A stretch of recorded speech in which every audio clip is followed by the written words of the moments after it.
Fala galera, 2 centavos na área, e a ideia desse vídeo é fazer uma coisa um pouco diferente.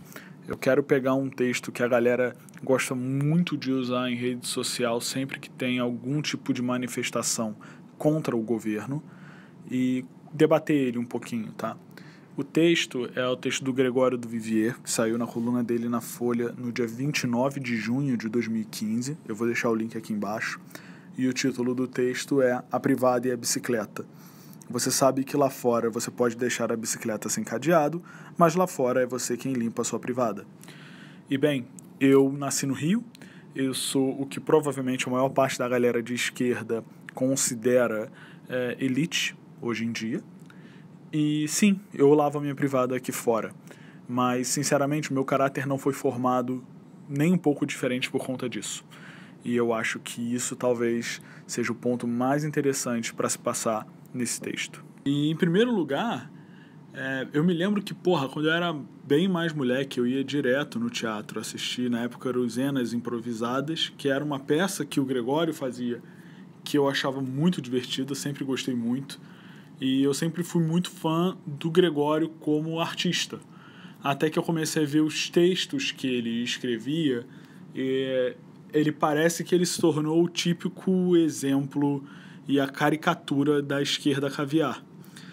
E isso começou a me incomodar bastante nele. Tá? Então, eu ainda gosto do cara como ator, eu acho que as sketches que ele faz agora no Porta dos Fundos, elas têm umas sacadas muito boas, mas a posição política que ele defende, nem a posição em si, mas a forma com que ele defende, eu acho extremamente hipócrita, assim, e eu sei que esse tipo de vídeo nunca vai chegar nele, mas eu acho bem válido dar a minha opinião sobre isso. Então, querido Gregório, queria dizer que diferente de você, eu não nasci na Zona Sul, eu não fui criado na Zona Sul, em Ipanema, Copacabana, nos bairros chiques do Rio. Não estudei nas melhores escolas do Rio de Janeiro, não. Minha família ela é toda feita de imigrantes portugueses, tá? Os meus avós foram para o Brasil, e quando eles chegaram no Brasil, eles não tinham mordomia, eles não tinham nada. Eles tinham, chegaram com uma mão na frente e outra atrás e ralaram pra cacete. Ralaram pra cacete, naquele esquema bem português mesmo, de padaria, abrindo a padaria cedo, chegava, meu avô às vezes tinha que dormir na padaria para fazer o que ele tinha que fazer. Os meus pais estudaram a vida inteira deles em colégio público, tá? Estudaram em colégio público durante a ditadura militar.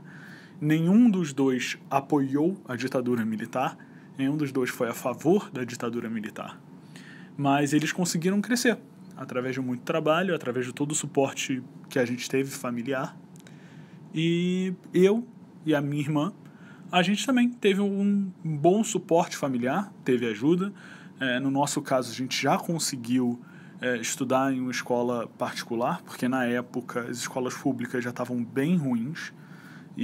Só que diferente de você, eu estudava em escola particular no Meia. Eu não estudava na Zona Sul, em Ipanema.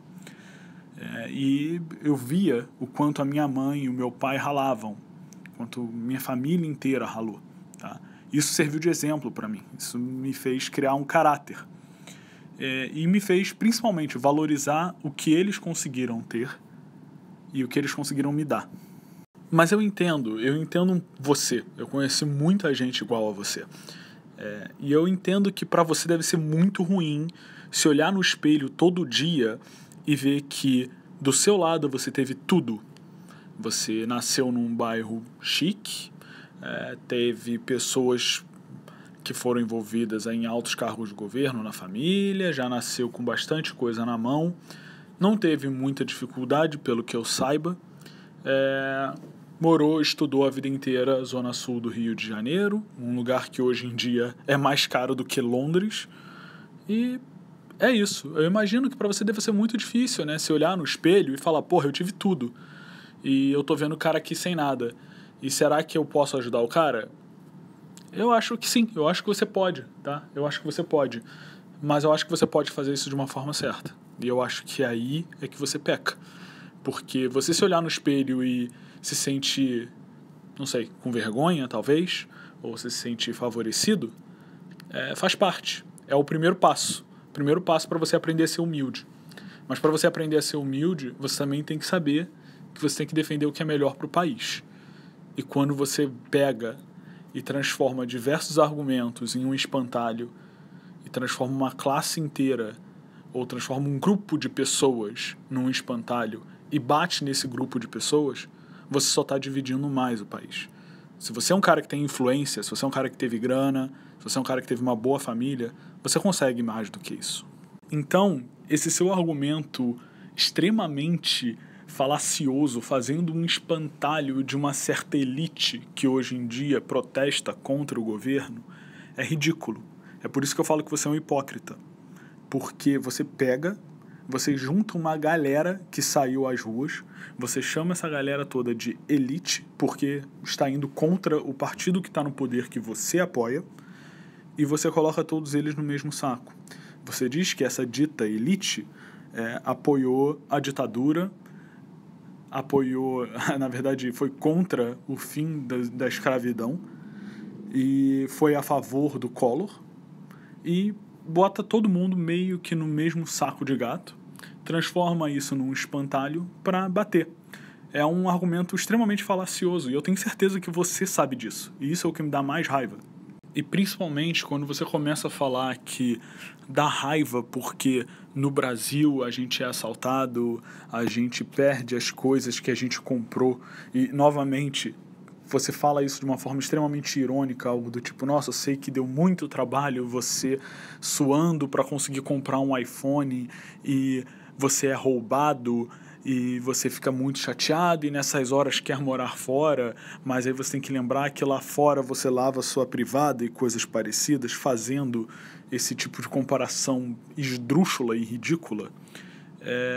Eu já fui assaltado no Rio de Janeiro 2 vezes, e ambas as vezes até bem próximo a me mudar. Eu não saí do Rio de Janeiro por nada disso, eu saí do Rio de Janeiro por um motivo estritamente profissional.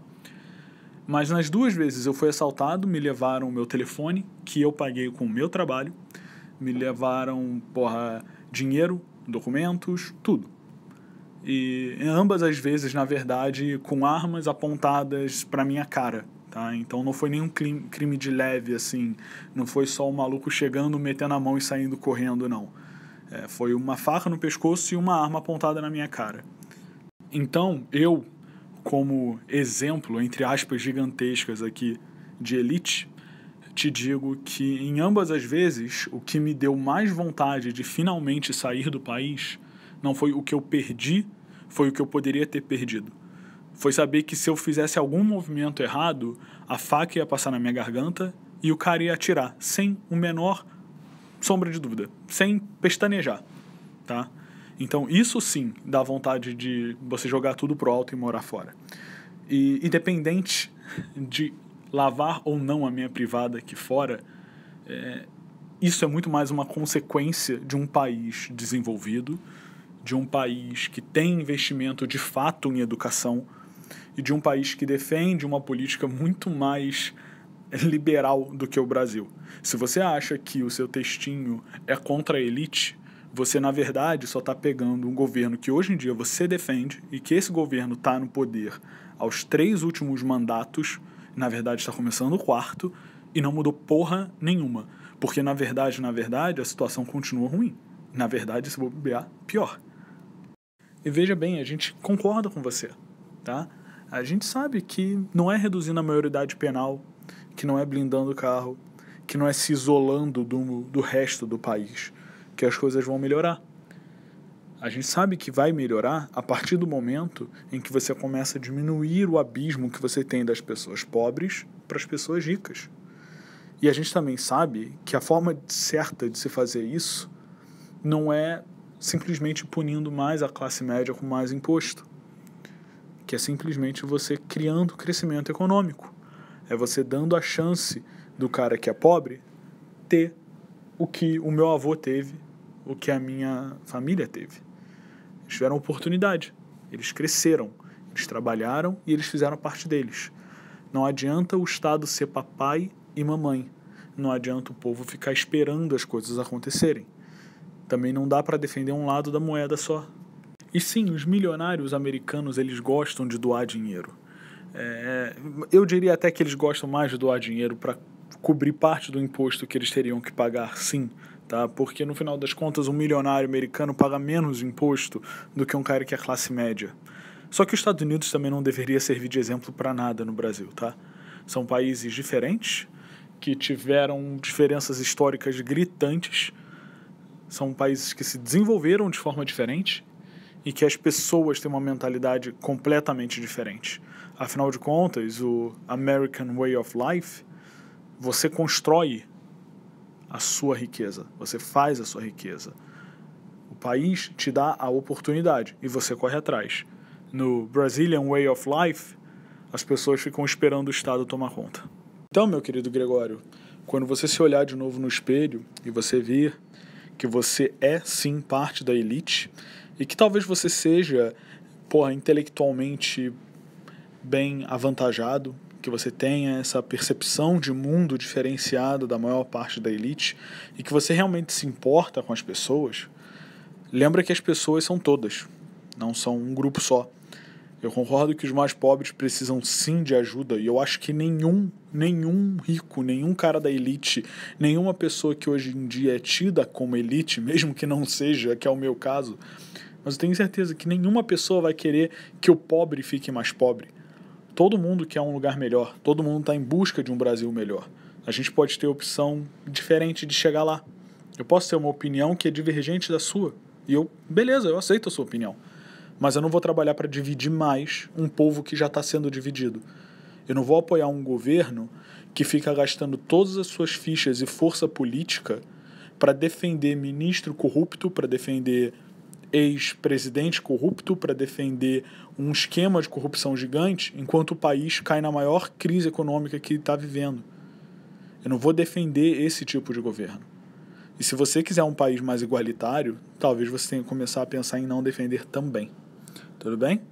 Um abraço aí, galera. Falou, até mais.